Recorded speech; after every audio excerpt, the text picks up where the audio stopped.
Hi అండి. 'Life of Aditya' 13వ భాగం వినండి. కూతురు వెళ్ళిపోదాం రమ్మనడంతో ఇక చేసేది లేక కారు స్టార్ట్ చేసింది జయ. అమ్మా, ఒకసారుండు, డబుల్ బ్యాగ్ కూడా తీసుకొచ్చేస్తాను అంటూ కారు దిగింది అషు. కార్ డోర్ తీసుకుని పరుగున ఆదిత్య దగ్గరికి వెళ్ళి ఆదిత్య చేతి నుండి బ్యాగును లాక్కుని వెనక్కి తిరిగింది. అక్కడే ఉన్న ఆదిత్యను కొట్టిన వ్యక్తి అషు నడుం చుట్టూ చేయి వేసి దగ్గరగా పట్టుకున్నాడు. నన్ను వదలరా అంటూ గింజుకుంటోంది అషు.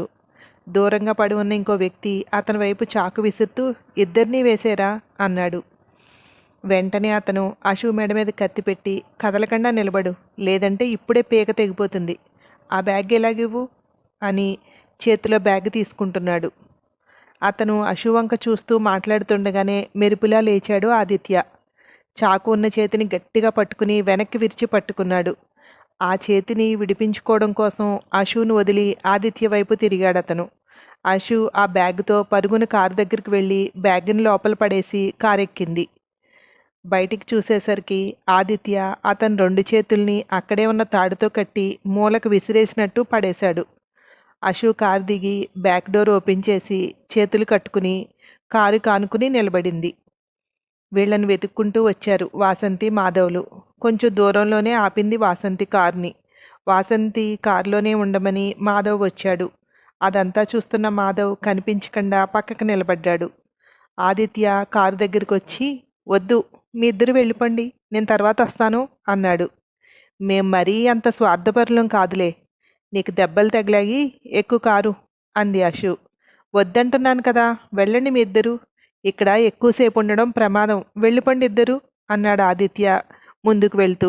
నేను నీకంటే మొండిదాన్ని, రమ్మంటున్నాను కదా, ఎక్కువ కారు అంది అషు మొండిగా. అది అంత గమ్మున ఎవ్వరి మాట వినదు కానీ రా ఆదిత్య అంది జయ ముందు సీట్లో నుండి వెనక్కి వంగి చూస్తూ. ఆదిత్య వెనక సీట్లో కూర్చున్నాక డోరు వేసి వెళ్ళి ముందు సీట్లో కూర్చుంది అషు. జయ కార్ రివర్స్ చేసి పోనిచ్చింది. నువ్వెలా వచ్చావు అని అడిగింది ఆదిత్యను చూస్తూ. మీ కారు డిక్కీలో ఉండి అన్నాడు ఆదిత్య. నిన్ను ఫాలో అవుతూ వాసంతి వచ్చినట్టుంది, కారు అక్కడుంది అంది జయ కారు వైపు చూపిస్తూ. అవునా, నేను చూడలేదు, నన్ను దింపేయండి మేడం, నేను వాళ్ళతో వెళ్తాను అన్నాడు. ఏం అవసరం లేదు మమ్మీ, ఆపకు, నీకు దెబ్బలు తగిలాయి కదా, హాస్పిటల్కి వెళ్ళిన తర్వాత ఇంటికి వెళ్ళొచ్చులే అంది అషు. ఇవి హాస్పిటల్కి వెళ్ళేంత పెద్ద దెబ్బలేం కాదు, నాకు ఇలాంటివన్నీ అలవాటే అన్నాడు. కారు ఆపకుండా తీసుకువెళ్తోంది జయ. అక్కడ వాసంతి వీళ్ళు ముగ్గురు కారులో వెళ్ళడం చూసింది. మాధవ్ ఎక్కాక వాళ్ళని కలవాలి అనుకున్నాడు, భగవంతుడు ఇలా కలిసేలా చేశాడు అంది. వాళ్ళిద్దరితో మంచిగా ఉంటూ ఎలా అయినా సరే ఆ బాండ్ పేపర్ని సంపాదించాలి, అది ఒక్కటి వస్తే చాలు, తమ్ముడు ఇంక సినిమా హీరో అయిపోతాడు అన్నాడు మాధవ్. కారులో ఉన్న ఆదిత్యతో, నీతో కొంచెం మాట్లాడాలి కూడా నేను, ప్లీజ్ ఇంటికి వెళ్దాము అంది అషు వెనక్కి తిరిగి చూస్తూ. ఏం మాట్లాడాలి, ఇప్పుడు వెళ్తూ కూడా మాట్లాడుకోవచ్చు కదా అన్నాడు. నేను ఒక సినిమా తీయాలనుకుంటున్నాను, అది నీ స్టోరీనే, మీ అమ్మగారితో మాట్లాడాలి ఒక్కసారి, నాకు మాట్లాడే అవకాశం కల్పిస్తావా అంది.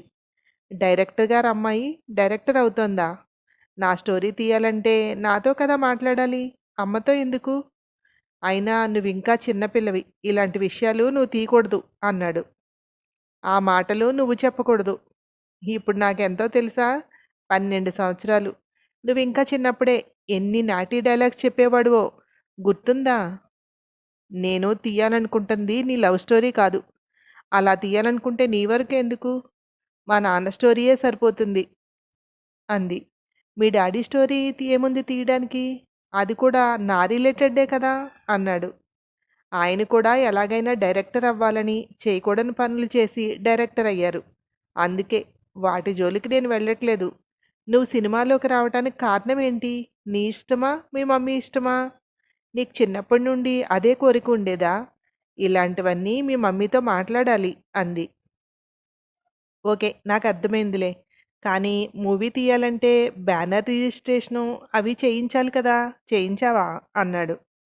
డాడీ జైలుకి వెళ్ళిన తర్వాత చకచక అన్ని పనులు చేసేశాను, మమ్మీ హెల్ప్ చేసిందిలే, డాడీ ఉండగా ఒప్పుకోలేదు, రిజిస్ట్రేషన్ అయిపోయింది, డాడీ వచ్చేలోపు నాకు మూవీ కంప్లీట్ అయిపోవాలి, పెద్ద బడ్జెట్ ఏం కాదులే, లో బడ్జెట్ మూవీనే, యాక్టర్స్ ఇంచుమించు అందరూ నా ఫ్రెండ్స్, వాళ్ళ పేరెంట్స్ అంది. సరే, రేపు వెళ్దాం, రెడీగా ఉండు, నేను వచ్చి తీసుకువెళ్తాను. కానీ నువ్వక్కడ యశస్వి గారి అమ్మాయిని అని చెప్పకూడదు అన్నాడు. అస్సలు చెప్పను, నాకు ఇంట్రెస్ట్ లేదు ఆయన కూతుర్ని అని చెప్పుకోవడం. కానీ చాలామంది గుర్తుపట్టేస్తున్నారు. అలా గుర్తుపడితే మాత్రం నేనేం చేయలేను అంది. వాళ్ళ ఇంటి దగ్గర దిగాక నేను వెళ్తాను అన్నాడు ఆదిత్య. అలా ఏం కుదరదు, భోంచేసి వెళ్ళాల్సిందే. నీ దెబ్బలకి ఫస్ట్ ఎయిడ్ అన్నా చేస్తాను, లోపలికి రా అంటూ చేయి పట్టుకుని లోపలికి తీసుకెళ్ళింది ఆశు. ఫస్ట్ నేనే నమ్మలేదు తెలుసా. నిన్ను చూసి నువ్వే ఇదంతా చేయించావనుకున్నాను. ఓకే, ఇప్పుడే వస్తా ఉండు, కూర్చో, నీకొకటి కూడా చూపించాలి అని లోపలికి వెళ్ళింది. మేడం, తను ఈ వయసులోనే మూవీస్ తీయటానికి ఇంట్రెస్ట్ చూపిస్తుంది. వాళ్ళ డాడీ వద్దన్నారు అంటుంది, రిస్క్ అవుతుందేమో అన్నాడు ఆదిత్య. అదే నా భయం ఆదిత్య. ప్రపంచంలో ఆడవాళ్ళని అవసరాలకు ఉపయోగించుకునే వ్యక్తులు వీళ్ళ డాడీ ఒకడే కాదు, చాలామంది ఉన్నారు. వాళ్ళందరి మధ్యలోకి వెళ్తానంటోంది. ఆయనను అడిగితే ఆయన ఒప్పుకోలేదు. ఆయన భయం ఏంటో నాకు తెలుసు. ఆయనలాగే ఇంకొకళ్ళు ఎవరైనా ప్రవర్తిస్తారేమోనని. నువ్వు తనకి తోడుగా ఉండగలవా అంది. ప్లీజ్ అన్నా, ఒప్పుకో. నువ్వు ఒప్పుకోలేదనుకో, మా మమ్మీ రోజు ఉదయం భయపడుతూనే నన్ను పంపిస్తుంది. సాయంత్రం ఎప్పుడొస్తానా అని ఎదురు చూస్తూ కూర్చుంటుంది. నీతో అయితే నేను కంఫర్ట్గానే ఉంటాను. ఈ ఉన్న కొద్దిసేపట్లోనే నాకు ఆ ఫీలింగ్ కలిగింది. ఇదొక్కటే, ఆ తర్వాత నేను సినిమా జోలికి వెళ్ళను. డాడీ ఎలా చెప్తే అలా వింటాను అంది అశు. నిన్ను ఏదైనా చేస్తారని నీకు భయం లేదా? అలా ఎవరిని నమ్మొద్దు, మనవాళ్ళు అనుకున్నా కానీ దూరంగానే ఉండాలి అన్నాడు. ఎందుకో నీతో ఉన్న ఈ కొద్దిసేపట్లో నాకు ఆ భయం లేదు. నువ్వు నన్ను కాపాడతావనిపిస్తోంది. అలాగే నేను వెళ్ళేది జంతువుల్లో కాదు, చుట్టూ అందరూ నా ఫ్రెండ్స్. ఇద్దరు ముగ్గురు అంకుల్స్ అంతే. కాకపోతే ఇప్పుడు చూసావుగా, మా డాడీ లేరు, మాకు ఎవరి సపోర్టు లేదు. అందుకే నన్ను కిడ్నాప్ చేశారు. డబ్బులు తీసుకుని కూడా ఆగారా? మా ఇద్దరిని బంధించాలని చూశారు. ఎవరేం చేస్తే అదే తిరిగి వస్తుందంటారు కదా, అదే భయం. మా డాడీ చేసిన వాటికి తిరిగి మా ఇద్దరికి చుట్టుకుంటోంది అంది అశు. మేడం, నేను మీకు తోడుగా ఉంటున్నాను అంటే ఎవ్వరూ నమ్మరు. వాసంతి మేడం కూడా చిన్న చిన్న పనులు చెప్పారు. సార్ వస్తే కూడా నేను మీ కూడా ఉన్నాను అంటే మిమ్మల్నే తిట్టచ్చు అన్నాడు. అమ్మా కీస్ అంది తల్లి దగ్గర నిలబడి. తీసి ఇచ్చింది జయ. అశు వెళ్ళాక, నాకు తెలిసి వాసంతి ఒక ఆడపిల్లకి సాయం చేస్తున్నావు అంటే కాదన్నదు.